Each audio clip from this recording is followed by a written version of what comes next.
Hello everyone. As you can see here on how I minimize the layers of my digital art, I go by all these steps. First is the line art. Obviously, I've done it already. Took me about an hour to finish it. I'm sorry, I never actually. I thought I recorded how I made the line art, but yeah, I already made it. And then line art, I never recorded it, but with making flats, as long as you can control Shift I or lasso tool all the lines here of your line art and just press and control this lock. That way you can only color the selected drawing that you're making, the character. Then the third step would be shading. Then the fourth is lighting, and then if you want by preference you can add as well secondary lighting. And the last but not the least is the materials, which addition to all like accenting all the colors of your character. So we go all of that, and I hope you guys could follow. And as you can see here on my drawing, I selected the shading layer of my art here. Basically, the only thing you should know for now is make sure your shading is set up as a clipping mask layer under the flat layers. As you can see, I already finished the hat portion. I forgot to record it, but the basics of it is the same. Make sure each portion of your character should be shaded differently. So first I did the hat, and then next I will be doing her hair, as you can see right now, and then I'll be doing her skin, and then her clothes, and so on and so forth. So I'm only using soft brush right now. You'll see it later. I'll be fast forwarding this video so you can see how it goes.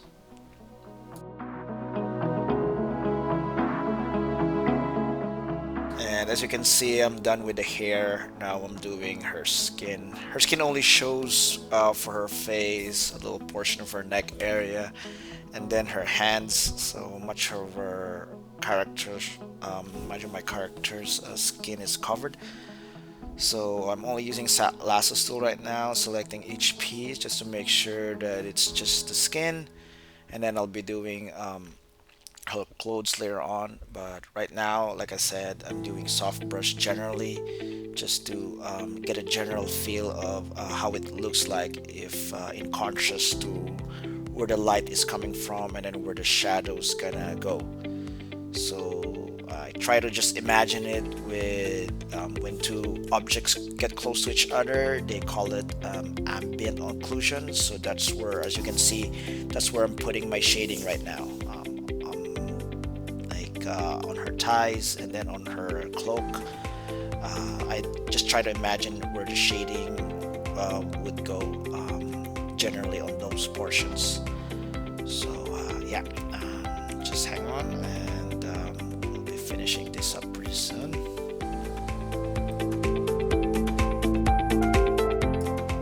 Now, aside from the soft brush, which I explained earlier that I'm using for my shading, I'm also had this brush called Skin Cavity. I bought this brush from Mark Brunet's, I think, Cube Brush website. I'm not his student, but I'm a fan of his drawing and I follow him on YouTube. And I learned basically a lot from him doing this art. So that skin cavity brush is kind of like has double edge to it. One edge is like sharp, and then the other edge is soft. So it basically combines both sharp and soft edges to make that fluid quality of shading, where you going to shade basically like a line art and then the big space under it. So I love the skin cavity by using it, the skin cavity brush. And other than that, I also use smudge. Basically, I think it's just general brush in which Photoshop has it included already. But yeah, you might want to check out skin cavity brush if you want to buy that advanced brush from Mark Brunet. If not, then I guess soft brush will do as well, as long as you're good in shading particular parts. And don't forget those lines. You have to sketch them as well, because at the end of your rendering, If your shading is really good, you don't need to include the line art in your drawing. You can just remove it later on once you're done with flats and then lighting and colors. And here I am now, almost done with my shading process. As you can see, I'm doing the shading on my character's face. Um, One thing to mention though, I put the darkest shade or the black here on my color just to make sure that those are the ones that you want to cover, because those are the line arts. So that's what I do. I make sure that it's on the black side. Just be careful not to press too much on your digital pen, because you want to make sure that there's different shades of gray when you're doing your shading. So like I mentioned earlier, right now I'm just covering all the line arts here on my shading, so that when I render it, you can only see the shading process plus the color later. Just finishing all of it, and next thing you're gonna see is I'm gonna be doing the flat colors of my character. So I'm almost done doing the shading of my character, and as you can see, I already selected the flat layer of my digital art. By the way, this character's name is Fern, from the anime Frieren Beyond Journey's End. So what I did was, like, I lassos tool her skin. That's what I choose to start with, and based on the character's color of skin, I selected that color, so I can just use my paint bucket tool to quickly select her skin. And then by doing that, using lasso tool, I would select each segment of my character. For example, her cloak, her hair, her hat, her dress, and her wand as the last piece that I'm gonna color. So just bear with me, and I'm gonna be fast forwarding again so you can see the process.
I tried to look for the saturated red color here for her cloak and her hat, but doesn't look like a good match to her, so I just stayed original with her dark blue cloak. And now we're going to her eye, or her iris, which is originally in purplish color, um, as you can see here.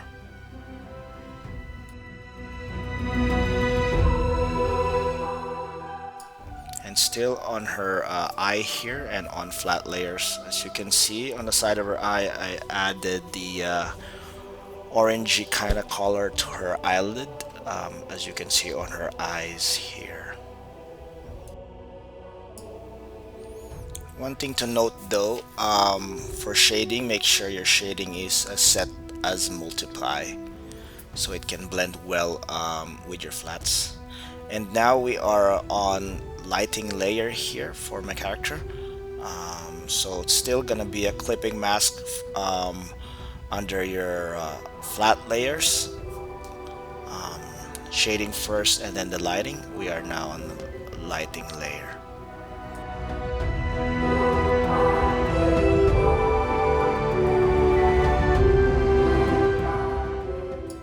And here I am browsing to which brush I'm going to use. I still end up using the skin cavity brush, but just be mindful though, you can use any kind of brush here. As long as you put your layer your layer of your lighting to hard light blend mode. Actually, you can also use overlay here. It's your preference. You can experiment to it. I just love to use the hard light because hard light blend mode creates more effect to how the sun affects the clothes, the character itself, and it's more bright compared to overlay. So here I am choosing the skin cavity brush. So this is where I chose where the light is coming from. It's on her left side. You'll see it on my drawing here.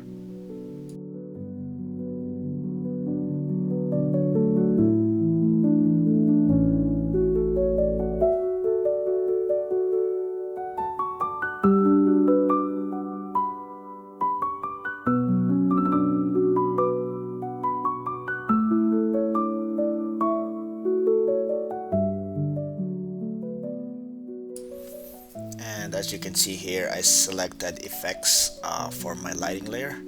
I used outer glow, and then I selected a reddish hue to my character. You can look at what I'm doing here. So what it does is it added that little effect of the sunlight itself creating the reddish hue on my character's skin specifically. Could be on clothes or on her staff here. So that's what I used, effects, outer glow.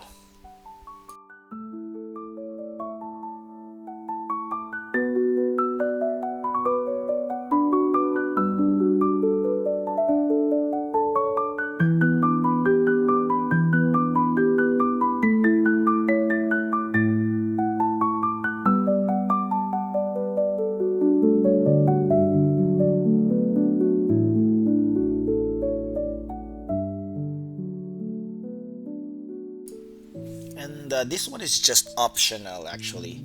I added another lighting. I put it as secondary lighting. You can choose, since I choose a warm color for my primary lighting, I choose the secondary cool colors, which is on the blue side of the color spectrum. So you can see I put some of that secondary lighting on her cloak and on her hat, just an example. But if you're happy with your drawing, you don't need to include secondary lighting. It's just your own preference, like I said. Alright, and moving on to the next layer, which is the materials layer. Still under clipping mask of the flat layers. This is the layer where you'll put the texture of your character's clothes, a little bit of reflective light on her dress, some on her skin, and this is where I also added some of the features on my character's face, which is, in case of my character, I brush her lips, as you can see on my drawing here. I put it only as normal setting, and mostly I use the soft brush on doing this.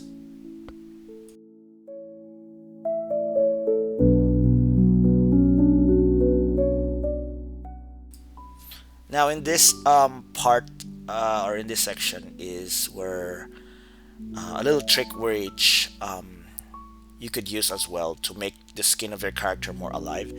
So first, hit the flat layer of your character, and then hit W for quick selection of your character's skin. But don't adjust its color. Just make sure go to shading, and then you can play with either Control B for balance or Control U for the saturation. In doing this, you can play which part of your character's shading would be a little bit more reddish side or a little bit more cooler in contrast if it's bright, if the face is bright.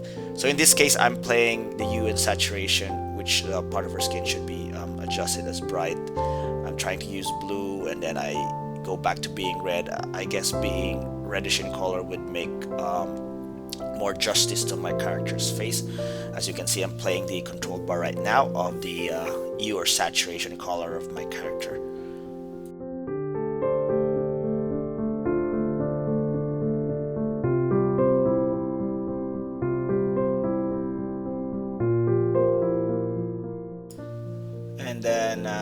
can see here, I went back to my materials layer of my character just so I can play with a little bit of brightness to my character's eyes. This is where the attention of my illustration wants to go. So I want to make sure that her face and her eyes specifically is brighter to catch the viewer's attention.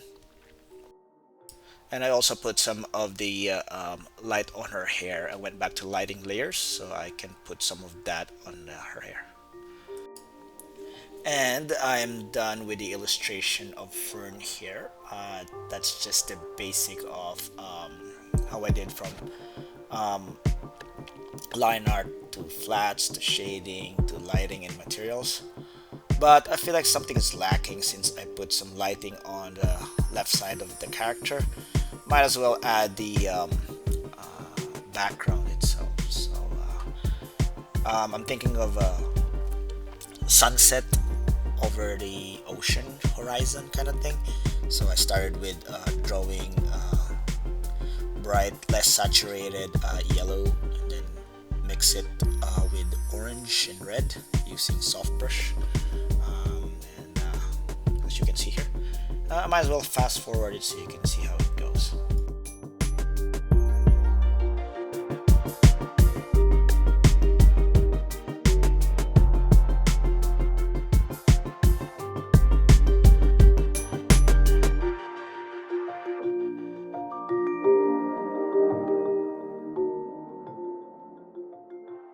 Then from here I went to filter blur and I chose Gaussian blur. I just play with how blurry would be the sun would be. It depends on your preference in doing it, but this is just a background, so I don't need to put too much effort on this. Just play with the blur effects here. And I'm here now beginning to paint the clouds, as you can see on a layer 2 or second layer, and also the horizon itself. Using a color picker tool or Alt on Photoshop, I just selected the color which is already in the background, which is the sun itself and the bluish hue of the clouds.